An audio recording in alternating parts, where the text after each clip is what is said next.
Magandang araw mga boss, dito na tayo sa part 2. Dahil ang susunod ko naman na gagawin dito, magpapalit na ako ng coolant. Higaan ko muna mga boss para makita nyo kung saan yung location ng drain plug ng radiator nito. Ayan mga boss, kung hihiga kayo sa parting baba ng radiator yan, parting kanan siya. At ito na, tinanggal ko na itong drain plug nya. Hindi pa tutulo yung mga boss dahil itong cap hindi ko pa tinatanggal dito sa radiator. Ayan mga boss, tutulo na yung coolant niyan dahil nga sa tinanggal ko na yung cap dito sa radiator. Actually mga boss, ayon kay customer, alaga naman sa pagpalit ng coolant itong radiator niya. Kaya kung makikita nyo, malinis pa siya. Pero 1 year na rin ata yan. At pag kaunti na lang yung tumutulo, pwede mo na ngayon ilagay itong drain plug niya. Ibalik nyo na yan mga boss. Dahil nga saan gagawin ko dito mga boss, bago ko lagyan ng coolant yan, linisan ko muna itong radiator. Siyempre itong coolant reservoir niya, tanggalin ko muna itong cap. Dahil nga sa yung laman yan mga boss na coolant, kailangan matanggal ko rin. Importante kasi mga boss, pag naglinis kayo ng radiator or nag-drain kayo, pati itong coolant reservoir nyo, palitan nyo na rin yan ng coolant. Tingnan nyo itong gamit ko, fluid pump extractor yan mga boss. Hihigupin mo na lang itong coolant dito sa reservoir para hindi ka na mahirapan magtanggal nga nitong reservoir mo. Kaya kung may budget ka naman, bumili ka na lang nitong ginagamit ko. Mura lang naman yan. Para pag nagpalit ka ng coolant dito sa reservoir mo, hindi ka na mahirapan. Mas maganda nga kung meron ka nitong ginagamit ko, yung pressure washer. I-spray mo itong loob ng coolant reservoir mo para yung mga kumapit na dumi dyan or kalawang matanggal gamit nga itong pressure washer mo. Pero kung wala ka naman yan mga boss, pwede naman yung sa hose lang, tutukan mo lang itong loob tapos hayaan mo lang siyang umaapaw para kahit papaano yung malambot na dumi na hindi naman talaga kumapit dito sa reservoir mo, matanggal din siya. Ganon din dito sa radiator mga boss, pwede mo rin isprayan yan. Basta wag lang masyadong malakas yung pressure. Tanggalin ko na itong drain plug nitong radiator mga boss. Tapos isprayan ko ulit yan. Para pag isprayan ko nga itong loob ng radiator, yung dumi na matatanggal nga dito sa loob ng radiator mo, diretso tapon na siya. Gaya nga ng sinasabi ko sa inyo mga boss, wag naman masyadong malakas yung pressure na gagamitin nyo dito sa loob ng radiator pag inisprayan nyo yan.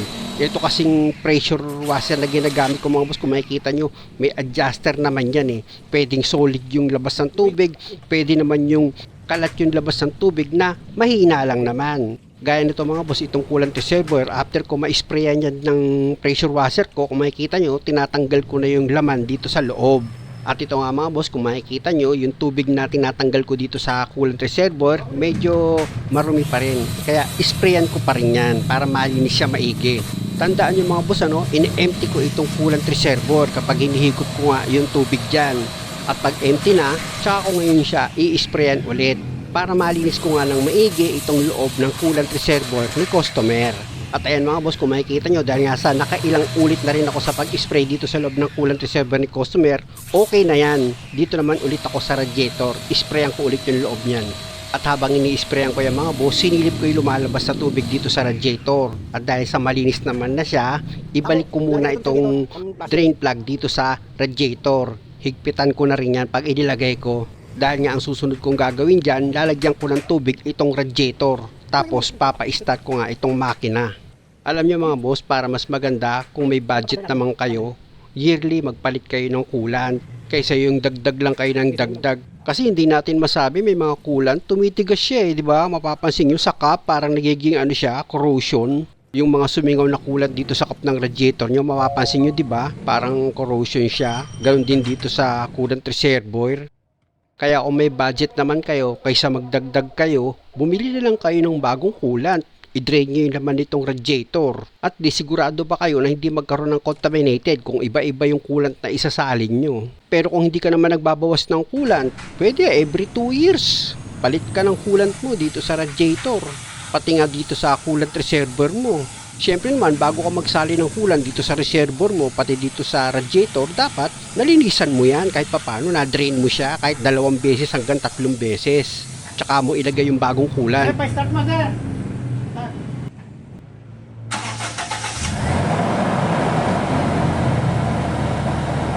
Kung wala kayong pressure washer mga boss, pwedeng ganitong style yung gawin nyo. After nyo ma-drain dito sa radiator, yung coolant, pati dito sa reservoir nyo, o di ba natanggal nyo na nga yung coolant dito sa reservoir, pati dito sa radiator, o salinan mo ngayon siya ng tubig.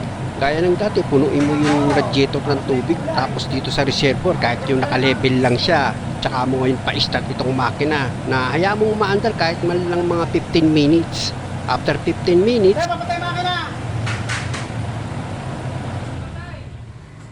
narinig mo naman yung sinabi ko, pinaswitch off ko itong makina. Tapos punta ka ngayon dito sa drain plug mo. Tanggalin mo itong drain plug dito sa radiator. Siyempre, sasamahan mo ng pag-iingat yan mga boss, dahil nga sa ka-under lang nitong makina or kapapatay mo lang ng makina, sigurado mainit yung tubig na lalabas dyan. Kaya dahan-dahanin mo sa pagtanggal ng drain plug para paglabas ng tubig, maiwas mo agad yung kamay mo. O, di ba? Ganun lang. Kaya ko naman itinuturo sa inyo yung pag-drain ng radiator mga boss. Kasi may mga nagagawa ako talagang never nag-drain ng coolant dito sa radiator nila or ng tubig eh. May mga nag-drain naman, huli na kung kailan nag-overheat na yung sasakyan nila o kaya hindi na normal yung init ng makina, doon pa lang sila nagde-drain.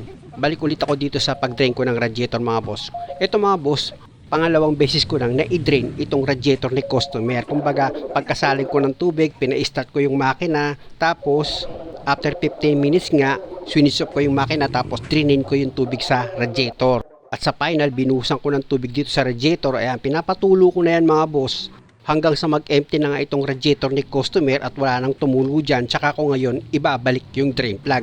Pero dito muna ako sa wiper washer tank ni customer, na kung makikita nyo nga yung tubig dito sa wiper washer tank ni customer, tinatanggal ko rin yung tubig dahil nga sa ang problema ni customer, walang lumalabas na tubig dito sa washer niya kapag ginagamit niya nga yung windshield washer. Alam niyo kung bakit mga boss? Wala namang problema sa motor, wala din problema sa linya, nakita ko. Pero isa yung napansin ko, medyo malapot na yung tubig niya dito sa wiper washer tank niya at marumi na rin. Kaya pag ganun, palitan nyo lang. Actually mga boss, after ko nga malinisan itong wiper washer tank ni customer, ito na yung pangalawang beses na tatanggalin ko itong tubig. Pasensya na kayo, pinas forward ko na para nga hindi na kayo mainip. Dahil nga sana empty ko na yung tubig dito sa wiper washer tank ni customer, inilagay ko na itong pinakaliig niya. Itutusok nyo lang yan mga boss, meron naman siyang oil seal na pag idiniin nyo, maglalak na yan. At dahil nga sa wala nang tumutulong tubig dito sa radiator, pwede ko na ngayon ilagay itong drain plug niya. Siguraduhin nyo lang mga boss na yung o-ring dito sa drain plug nandyan siya para wala siyang tagas kapag hinigpitan nyo nga itong drain plug. Kapag medyo may tagas dito sa drain plug nyo mga boss, dahil nga sa manipis na yung o-ring, pwede yung patungan niya ng teflon para mawala yung tagas. Ganun lang ang diskarte. Kung wala kayong mabiling drain plug o kaya kasukat na o-ring, pwede yun. Balik ako dito sa head ng wiper washer tank. Sinisigurado ko lang naman mga boss na nailapat ko ng maayos yan. At dahil sa okay naman, huwag niyong kalimutang ilagay yung plastic clip niyan dito sa gilid ng wiper washer tank nyo para hindi siya gagalaw-galaw. Nagpabili lang ako mga boss, magsalin muna ako ng coolant. Sa pagsalin naman nitong coolant mga boss dito sa radiator, napakadali lang naman yan. Siyempre, alam niyo naman pag puno na, di ba? Aapaw siya. O di ganun din ang gawin nyo, punuin nyo itong radiator ng coolant. Alam nyo mga boss, kaya ako itinuro sa inyo itong pagdidrain ng radiator. Hindi ko sa masyadong pinas forward para kahit papano sa pag-drain man lang ng radiator nyo, kasama nga pati yung tubig or coolant dito sa makina, kahit man lang dun sa paraan na yun mga boss, marunong kayo. Kasi mga boss, kadalasang ikinasisira ng makina, overheat. Pero kung every 2 years or after 2 years, nagdi-drain ka dito sa radiator mo, nililinisan mo yan, nako, hindi magbabawas ng tubig or coolant itong makina mo or itong radiator. Dahil nga sa totally, na-maintain mo ng maayos itong cooling system mo. Hindi lang naman kasi yung cooling system nito, yung radiator fan, auxiliary fan, hindi lang naman yun. Kasama dyan yung coolant or pagpapalit mo nga nitong tubig or coolant mo dito sa radiator. Kita nyo itong sasakyan ni customer na maintain niya yung paglinis ng radiator or pagpalit ng coolant. 2008 model ito pero hindi siya nagbabawas ng coolant dito sa radiator. Sabi nga ni customer, hindi man daw siya nakatagpo dati nung mekaniko na talagang magme-maintain ng maayos dito sa makina niya. Pero kita nyo naman, yung radiator daw na maintain daw nila ng maayos, laging malinis daw yung coolant. Kaya nga kung makikita nyo yung coolant ito, hindi naman siya ganun karumi. Kaya nga nung ma-check up ko itong sasakyan ni customer, ang ganda ng cooling system niya eh. Talagang normal na normal yung init ng makina niya. Yung iba, pinaandar mo lang sandali. Hindi normal yung init ng makina, akala mo tuloy overheat. Kaya tip ko lang sa inyo mga boss, kung ganitong klaseng sasakyan nyo, may guide naman na kayo, kung maniniwala kayo sa ginagawa ko, pwede nyo namang gayahin para yung tubig or coolant nyo dito sa radiator, mapalitan nyo. Pati yung nasa loob ng makina, mapapalitan nyo na rin yung coolant nyan, or kung tubig man o di tubig, mapapalitan. Pero iwanan ko muna sandali itong pagsaling ko nga ng coolant dito sa radiator, babalikan ko yan mga boss, hindi pa ako tapos dyan.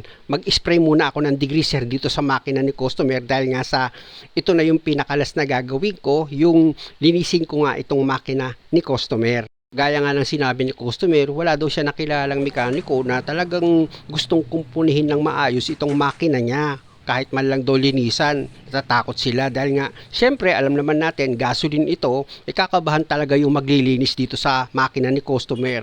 Pero kung kabisado mo naman yung socket wire, yung mga sensor, kung saan nakapwesto, syempre wag mong bibirahin ng pressure washer mo yun. Syempre masisira talaga. Hanggat maaari, pag in-spray mo yon, yung shower lang ba yung dating, walang masyadong malakas na pressure. Dahil nga yung nabibiling pressure washer ngayon, meron naman siyang adjustment, pero malalakas yan, gaya nitong nabili ko. Kaya syempre dapat maingat ka rin. At sa ginagamit mo na degreaser, syempre dapat wag kang makakatsamba ng mga fake. Itong nabili ni customer na degreaser mga boss, yan yung pag in-spray mo, yung dumi, lumalambot siya kusa siyang bababa. Kaya sa pag-spray na ginawa ko dito mga boss, pwede naman isprayan mo siya lahat. Ibig kong sabihin itong buong makina niya. At syempre naman yung i-sprayan mo lang naman yung nakikita lang ng mata mo dito sa labas ng makina. Yung mga sulok-sulok, okay lang yun. Basta meron siyang mga langis-langis, isprayan mo yun. May mga kumapit na mga mancha, okay lang yun.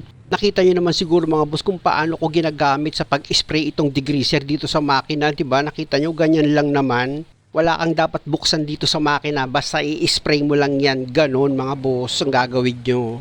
At itong isang lata na degreaser mga boss, sapat na ito para ma-sprayan ko nga itong buong makina ni customer. Kakasya na yan. Siyempre, didiskarte ka rin. Kapag nakita mong sobrang dumi ng makina gaya nito, hanggat maaari, ulit-ulitin mo yung pag-spray dun sa dumi na nakakapit dito sa makina. Para pag ginamitan mo yan ng pressure washer mo, wash out talaga yung dumi na kumapit dito sa makina. At pag naubos mo na yung gamit mo na degreaser, magpalipas ka muna ng 10 minutes bago mo nga banlawan itong makina para sigurado ka na natanggal na nitong degreaser yung mga kumapit na dumi dito nga sa makina, pati yung mga langis-langis. At pasensya na kayo mga boss dahil nga sa mahaba itong video, pakiabangan na lang sa last part. Muli, maraming salamat sa panonood. Sana nakakuha kayo ng idea at kung maaari, huwag niyo naman sanang kalimutang mag-subscribe sa channel ko. Salamat!